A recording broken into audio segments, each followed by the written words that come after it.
ஆனால் கிருத்தியா மேடம், இந்த ராமர் கோயில் பாபர் மசூதி பிரச்சனையை பொறுத்தவரை விந்திய மலைக்கு இந்த புறம் தென் மாநில மக்களோட மனநிலை, சிந்தனை போக்கு இது நீங்கள் இப்போ சொன்னீங்களா அந்த மாதிரி இருக்குது. ஆனால் வட மாநிலங்களில் இதை நடுநிலைத்தன்மையோடு அந்த அணுகுறாங்களா அப்படிங்கிறது இருக்குது. ஏனென்றால் வரலாற்று காலம் தொட்டு அது முகலாயர் படையெடுப்பாக இருக்கட்டும், அது ஆங்கிலேயர் படையெடுப்பாக இருக்கட்டும், முதல்ல அவங்க தான் பாதிக்கப்பட்டிருக்காங்க. நம்ம தென் மாநிலங்களில் அந்த அளவுக்கு அந்த படையெடுப்புகளால் ஏற்பட்ட பாதிப்பு நமக்கு இல்லாதனால அந்த அந்த தேசிய உணர்வு மற்றும் இந்துத்துவ உணர்வு இந்த இதில் நமக்கு குறைவாக இருக்கிறது என்று ஒரு கருத்து இருக்கிறது. இல்லை, நாங்கள் பகுத்தறிவு மற்றும் எங்களுடைய கலாச்சாரம் பண்பாடு ஆரம்ப காலத்திலிருந்தே யாதும் ஊரே யாவரும் கேளீர் என்று இருப்பதனால நாங்கள் அப்படி நினைக்கிறோம்னு சொல்கிறாங்க. ஆனால் வட மாநிலங்களில் இந்த நடுநிலையான சிந்தனை உணர்வு இருப்பதாக நினைக்கிறீர்களா இப்போதும்? அங்க பாகிஸ்தான் பிரிவினை, பங்களாதேஷ் பிரச்சனைகள் இதெல்லாம் அதிகமா பாதிக்கப்பட்ட இடங்கள் வட மாநிலங்கள். நம்ம நேரடியா பாதிக்கப்படவே இல்லை. பாகிஸ்தான் பிரிவினையில அவங்க நிலங்களை இழந்தார்கள், உடைமைகளை இழந்தார்கள், கலவரத்தில் மிக அதிகமாக பாதிக்கப்பட்டார்கள். அப்புறம் நிறைய கலவரங்கள், இந்து முஸ்லிம் கலவரங்கள் நிறைய நடந்தது. அதுல நம்மளை பொறுத்த வரைக்கும் அமைதியான வழியிலேயே தான் நம்ம போயிட்டு இருக்கோம். நம்மளுக்கு ஒரு தெளிவான பார்வை, உணர்ச்சி இல்லாம நம்ம இது சரி இது தவிர நம்மளால தென்னிந்தியால பார்க்க முடியும்.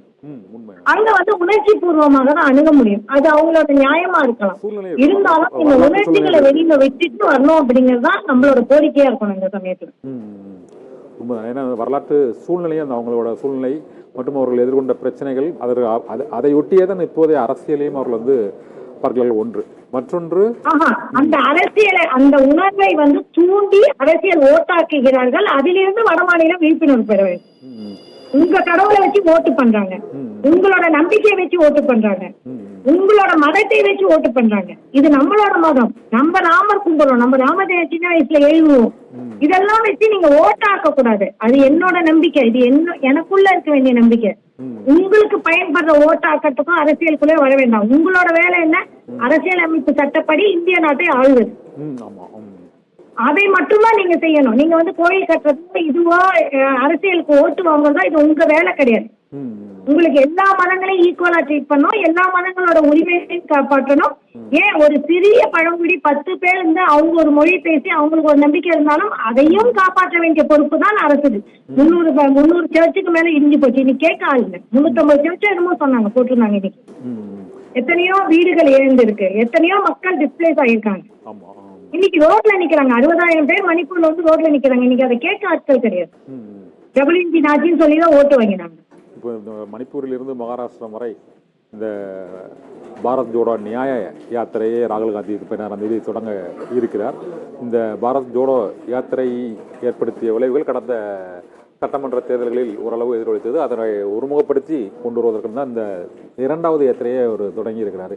இருந்தாலும் இப்போ பிஜேபிக்கு எதிராக அதை வெல்லும் வலிமையை பெறுவ இந்தியா கூட்டணி என்ன செய்ய வேண்டும் என்று நினைக்கிறீங்க சார்? ஒத்துமையை எந்த ரிசல்ட் அப்படின்னு ஒண்ணு இருக்கு.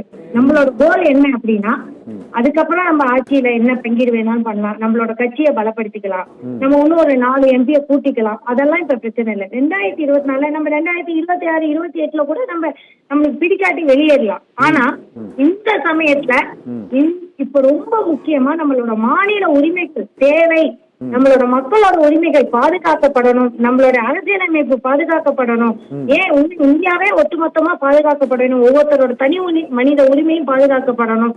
அப்படின்னா மத உரிமைகள், மொழி உரிமைகள் இதெல்லாம் பாதுகாக்கப்படணும். அப்படின்னா எல்லா மாநிலங்களும் இந்தியா கூட்டணியில் ஒற்றுமையாக செயல்பட்டு விட்டு கொடுத்து, அதாவது ஒரு குடும்பம் அப்படின்னா 4-5 பேர்லாம் தான் இருக்கும். அந்த விட்டு கொடுக்கும் மனப்பான்மை மட்டும்தான் இப்ப தேவை. எல்லாருமே காங்கிரஸ் உட்பட எல்லாருக்குமே அந்த விட்டு கொடுக்கும் மனப்பான்மை மிக மிக அதிகமா, அதாவது பிளெக்சிபிலிட்டி இருக்கிறவங்க நிறைய ஜெயிப்பாங்க. அந்த பிளெக்சிபிலிட்டி அதிகம் கொண்டு வர நம்ம ஜெயிப்போம் அப்படிங்கிற நம்பிக்கை இருக்கு. ஆனா கண்டிப்பா அவங்க இந்த அளவுக்கு ஒத்துமையா வந்திருக்காங்க. ஏன்னா ஒவ்வொருத்தரோட கொள்கையும் வேற, ஒவ்வொருத்தரும் ஒவ்வொரு மாதிரி. அதுலயே இந்த அளவுக்கு ஒன்னா இந்த அளவுக்கு பயணிச்சிருக்கிறதே பெரிய விஷயம். ஏன்னா சிவசேனாக்கும் திமுகவுக்கும் எதிரெதிர் கொள்கை. ஆம் ஆத்மி அப்படிங்கிறது அது வேற விதமான கொள்கை. அதுவும் திமுக ஒத்து வருது அப்படின்னா அதுவும் ஒரு மிராக்கல் தான். மம்தா மேடம் டோட்டலி வேற பர்சன், நிதிஷ்குமார் டோட்டலி வேற பர்சன். அவங்க சரியான ஆளுமைகள். அவங்க யாருக்கே இருக்க மாட்டாங்க, அவங்களை இருக்க வைக்கிறதும் கஷ்டம். சோ இவங்க அத்தனையும் சேர்த்து மக்களுக்காக மாநில உரிமைகளுக்காக இத்தனை நாள் பயணம் செஞ்சிருக்காங்க. இன்னும் விட்டு கொடுத்துட்டாங்க அப்படின்னா கண்டிப்பா நம்மளுக்கு நிறைய மக்களுக்கு கசப்பு இருக்கு. நான் போற இடத்துல எல்லாம் மேடம் நான் என்ன செய்யணும் சொல்லுங்க, ஏதாவது செய்யணும் அப்படிங்கிறவங்க மிக அதிகம்.